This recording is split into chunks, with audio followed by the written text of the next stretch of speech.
Senior कानूनदान justice retired उस्मानी साहब ने हमें ज्वाइन किया है, उन्हें शामिल गुफ्तगू करते हैं। शाइक उस्मानी साहब, बहुत शुक्रिया आपके वक्त का। सर जी, सबसे पहले तो ये फरमा दीजिएगा कि जिस तरीके से आज हमने देखा कि एक बिल पेश किया गया सुप्रीम कोर्ट में जजेस की तादाद 25 करने के हवाले से, और सेनेट की खामा कमेटी से इसकी मंजूरी भी हो गई। जजेस की तादाद को बढ़ाना आपको लगता है कि बेहतर किया जा रहा है? इस किस्म के बिल्स की मंजूरी से मफाद आमा के सिलसिले में जो मामलात मुतासर होते रहे हैं उसके ऊपर जल्द जो है वो केसेस निपटाए जा सकेंगे, या फिर आपको इसके ऊपर कुछ और मामलात नजर आ रहे हैं हुकूमत के? देखिए, बात यह है कि सुप्रीम कोर्ट के पास बेइंतहा बैकलॉग है। तकरीबन मेरे ख्याल में 50 लाख के करीब केसेस हैं जो कि बैकलॉग में हैं। और सुप्रीम कोर्ट जो है फाइनल कोर्ट है, जो इसके बाद और कोई कोर्ट है नहीं। तो लोग अब देखें, पूरी जिंदगी गुजर जाती है सुप्रीम कोर्ट का फैसले का इंतजार करते करते और केसेस चलते नहीं। तो अब ये इसके लिए जरूरी यकीनी है कि एक तो तादाद बढ़ानी चाहिए जजेस की। अब ये नहीं कि 24 से 25 कितने किए, वो तो खैर उन्होंने 5 बढ़ा दिए, अच्छी बात है। जजेस बढ़ाने से कोई नुकसान नहीं है। सिर्फ प्रॉब्लम यहाँ पे ये है कि जो लोगों के जहन में जो सवाल उभरता है वो ये कि क्या इसके कोई पॉलिटिकल मोटिव्स हैं? क्या इसका मोटिव ये है कि जजेस की तादाद बढ़ा दी जाए और इस तरह से 4-5 जजेस जो हैं और अपनी मर्जी के जजेस बैठा दिए जाए? ये दिमाग में लोगों के आता है, जहन में आता है। लेकिन अगर आप उस्मानी साहब, आपको लगता है कि ये तासुर गलत है जो पाया जा रहा है लोगों के जहनों में? अब ये तो सियासी चीज है, इसको तो मैं नहीं कह सकता। हो सकता है कि सियासतदानों के दिमाग में ये चीज हो, लेकिन जहां तक कि एक्चुअल फैक्चुअल जजेस की तादाद की इंक्रीज करने की बात है, उसमें कोई मुज़ाकरा नहीं है और वो होना चाहिए। अच्छा शाइक उस्मानी साहब, एक और अहम मामला आज हमने देखा कि इंसदादी दहशतगर्दी तरमीमी बिल असेंबली में पेश किया गया और उसके मुताबिक मतलूबा शख्स 3 के बजाय 6 माह ज़ेरे हिरासत रखा जाएगा। हमने देखा है कि पार्लियामेंट का काम है कि अवाम के बुनियादी हुकूक का तहफ़्फ़ुज़ करे।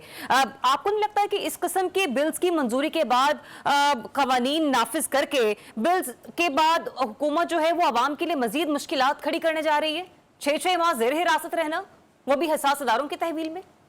अब देखिए, ये बड़ा टची मामला है, क्योंकि अब देखिए हम बदकिस्मती से पिछले साल में या 2 साल से दहशतगर्दी के वाकयात इतने ज्यादा बढ़ गए हैं। हर दूसरे दिन हमारे सिक्योरिटी फोर्सेस के 4-5 आदमी शहीद हो जाते हैं। बहुत ज्यादा बढ़ गए हैं और कुछ पॉलिटिकल पार्टीज भी जो हैं वो उनका उससे मकसद ही यही है कि लोगों को मारो, दहशतगर्दी करो।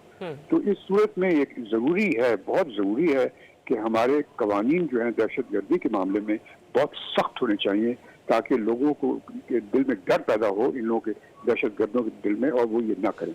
तो ये तो मेरे ख्याल में अच्छी बात है अगर उनको थोड़ा सा कंट्रोल किया जाए। अच्छा, एक और अहम मामला शाइक उस्मानी साहब, ये तो एक सियासी तौर पर मैं जिस तरीके से भी अपने तज्ज़ियाकारों से भी गुफ्तगू कर रही थी कि कयास आराइयां हैं कि नवंबर का महीना बानी पीटीआई के लिए साजगार साबित हो सकता है और मुमकिन है कि उनकी रिहाई भी हो जाए। अब मुझे ये बता दीजिएगा कि आपके नज़दीक आपको लगता है कि उनके केसेस के अंदर ये एक खला मौजूद है कि जिसके बना पर नवंबर के महीने में कहीं ना कहीं उनको कुछ ना कुछ बेनिफिट मिल सकता है और उनकी रिहाई पॉसिबल है? इस वक्त उनके केसेस की नौयत क्या है? देखिए, उनके जो खिलाफ जो केसेस हैं वो इतने मजबूत केसेस नहीं हैं, सिवाय 1-2 केसेस के बाकी इतने मजबूत केसेस नहीं हैं। और उसमें ज्यादा पॉलिटिकल मोटिवेशन यकीनन है उसके अंदर। और हो सकता है, क्योंकि आजकल देख रहे हैं हम ये कि जो हमारी जुडिशरी है वो काफी हद तक उनको फेवर कर रही है, इन द सेंस कि उन्होंने काफी लोगों को जमानतें दे दी और जो बहुत दिनों से पड़ी हुई थी केसेस। तो लगता कुछ ऐसा है कि जुडिशरी यकीनन चाहती है कि ये मामला खत्म हो, लड़ाई झगड़े खत्म हो और लोगों को बिला वजह जेल में ना रखा जाए। ये तो अपनी जगह सही है, लेकिन बासूरत जो केसेस जिसमें के उनकी डिफेंस नहीं है और जो कि जाहिर है कि वो कई ऐसे केसेस हैं जो कि जिसमें कि यकीनन कुछ ना कुछ गड़बड़ जरूर है, तो उसकी इंक्वायरी होनी चाहिए और उसकी इन्वेस्टिगेशन यकीन होनी चाहिए। ठीक, बहुत शुक्रिया। सीनियर कानूनदान जस्टिस रिटायर्ड शाइक उस्मानी साहब हमारे टेलीफोन लाइन पर मौजूद थे प्रोग्राम में।